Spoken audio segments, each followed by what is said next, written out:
Hello and welcome to this week's newsletter. And spring is arriving, apparently. Although by the weather over the last few days and the weather coming up for the next week, I think it's most definitely still winter. But anyway, I say spring is arriving because look at these little beauties that have arrived in store. Yes, the Under Armour summer spring wear has started to arrive. Look at that beauty. That's an absolute cracker, isn't it, that shirt? I can see a few of you wearing that. Very nice. There's also a nice bright kind of hot pink colour as well. Yeah, men's shirts. Look at this. I can definitely see some of you in that. And a nice stripy variation, black and white as well. Plus other shirts as well. Not so much wild as perhaps these three shirts, but I know some of you do like your crazy design shirts, and I can see a few of you in these shirts. So yes, come in the pro shop. Come and take a look at the new summer spring collection arriving from Under Armour. Always a very, very popular brand, so come and take a look. I know some of you love their gear. I especially do love their gear. I actually wear their gear actually out and about away from work as well. I do like it that much. But yeah, so the new summer spring wear from Under Armour has arrived despite the winter weather. We're leaving the winter weather gear out on display at the moment, as you can imagine. Right, okay. So coming up in this newsletter, we'll go through all the results of the competition news, and we have the 17th hole of my match versus Ollie. We are getting to the climax. I know you're all sat on the edge of your seat waiting to see what happens while the drama continues on the 17th hole. Anyway, take a look at that a bit later. First of all, we'll go to competition results though, and we'll go through all the results from the last 7 days here at Galston Golf Club, and we'll go back to last Wednesday's Ladies Divisional Stapleford, where Jan Parsons won Division 1 with 34 points. Well done, Jan. Kinzer Ellis won Division 2 with 30 points. She beat Jane Standen and Sheena Emmerich on count back into second and third, also on 30. And Division 3, Jean Eagling won with 36 points. Well done, Jean. Well done, ladies. On Thursday, the men had their midweek Stapleford, where Ray Thompson had a nice return to form. He won Division 1 with 37 points, beating Jamie Chisholm, who's not played much recently as well because of a shoulder injury. He came second with 35 points. In Division 2, Andy McCann won with 36 points, armed with his new Ping G430 driver fairways and hybrids, bombing those out of the park by all accounts. He's hitting it much further. When he catches them out in the middle, he's just struggled to catch them out in the middle a little bit, but obviously they're doing well there. Andy Clifford came second with 35, beating Bob Picton on count back, also with 35. In Division 3, Barry Peake won with a fine 38 points. Well done, Barry. He beat AD Price into second on 37 points. On Sunday, we had the roll-up Stapleford, where Jack Butcher won. Oh, well done, Jack. Very good. 37 points off your 2 handicap. Well done, Jack. Great score that. And in those conditions, he won the optional roll-up Stapleford, beating Dave Marshall into second on 35 points. Obviously on Sunday as well, we had the captains drive-in, and well done to the 4 captains for this year. They all hit some cracking drives, to be honest.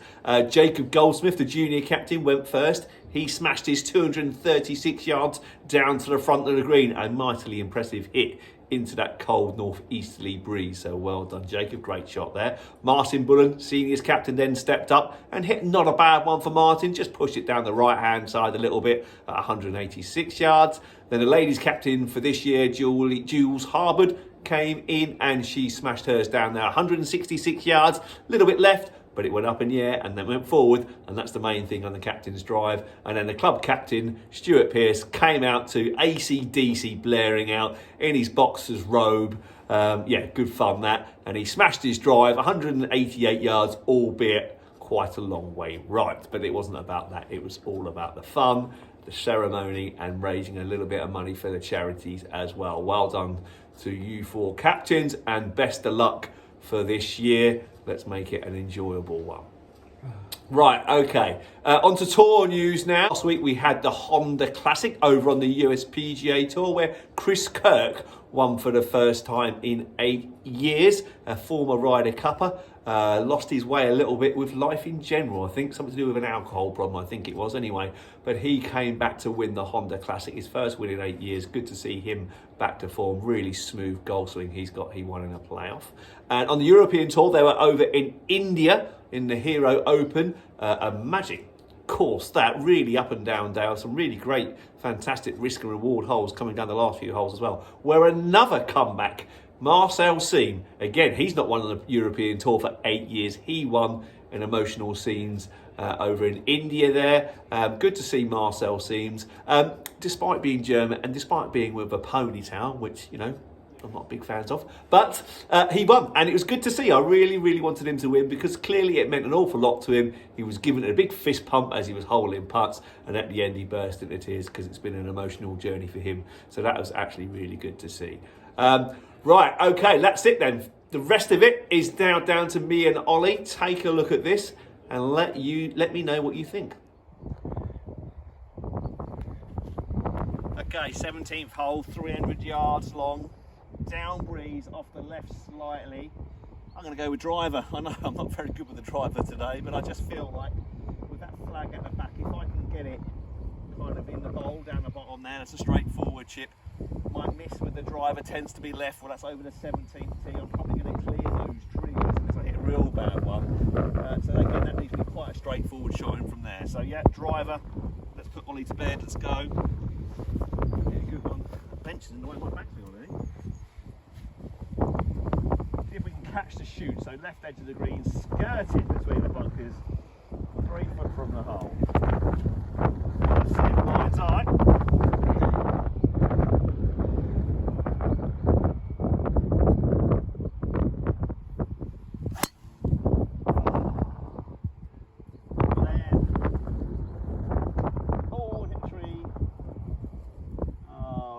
Gods now, Ollie, a bit of provisional. Right, Ollie's trying to do the same. He's gone with driver.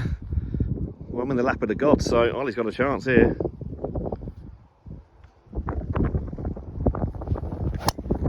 Oh, he's hit a ripper.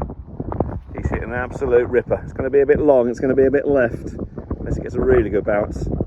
It's a great shot, Ollie, well done.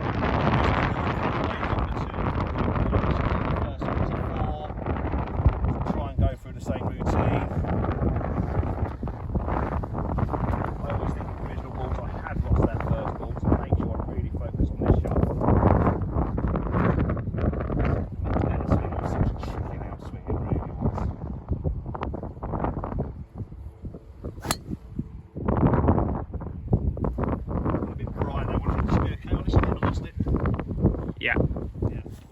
So it's hit the tree and bounced straight back down, which in a way is lucky because I found it. At least it could have bounced anywhere, but unlucky because I'm blocked out by the fence.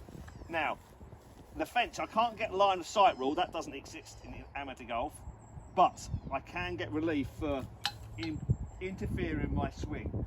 So I can take it back nearest point of relief, not nearer the hole, until I can find a golf swing. So I can probably go back to about here, really.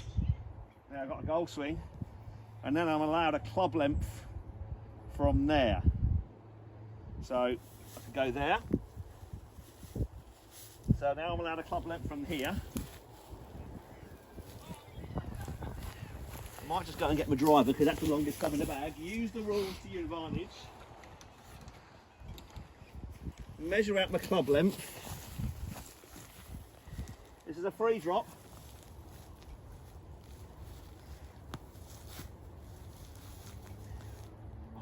Still can't get it up and over, Ollie, can I? I don't think I can quite get it far enough back where I can have a shot to the green. But I'm going to drop it here anyway. Oh, run out of tee bed, ball marker down, Ollie. Knee height, in between those two. Back in play, free drop. But it's not really done me any favours, I think. How far we got?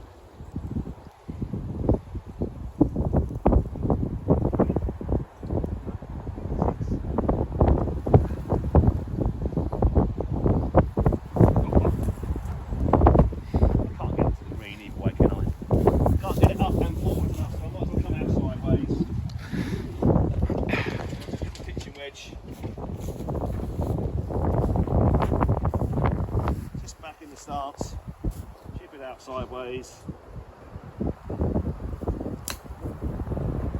Back in play. Right. Yeah, typical day. Chipped it into a fairway divot, look Ollie, lovely jubbly now. Thank goodness for preferred lies, but I like to play the ball as it lies. I mean, yes, it's annoying that I've chipped it into a divot when there's lush green grass, but golf is a test of patience or something else. I don't believe you should have 3 drops out of divots on fairways, as some people do. I don't believe golf is supposed to be a fair game. I think it is an unfair game, and that's the way it's designed to be played. So, I'm going to play it as it lies, Ollie. Good luck. 85 yards to the pin. Now I'm going to play it at the divot where it's a lob wedge. I'm going to move it back in my stance to make sure I get ball first and trying to hit down on it to try and squeeze it out, okay? Ollie's up there on the green, look. This could go horribly wrong, but we'll give it a go. So, just trying to get the back of the ball first. I'm going to come out quite low.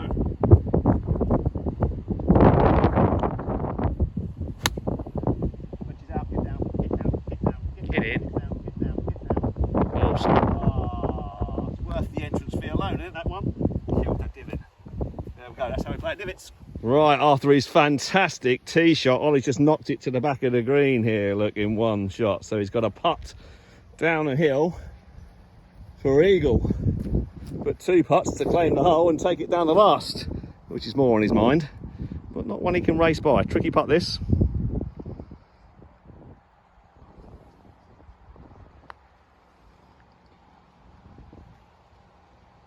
Yeah, it's a good putt. He's left himself a little bit to do though. I think he's probably going to mark that, Ollie. Little sneaky right to left and down the hill. It's got to marry up line and pace. Got it starting 3 or 4 balls outside right and just die it into the hole. This will be a bit 4, Ollie, won't it? After that's the 3rd shot there.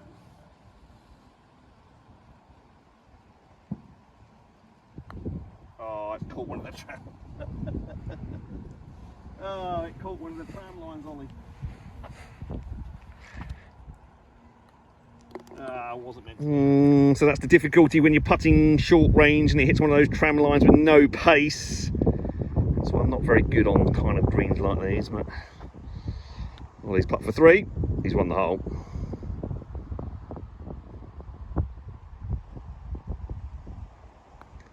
Oh, I did the same as well, but it went in. Well done. Good putt. Good 3, Ollie. Good drive.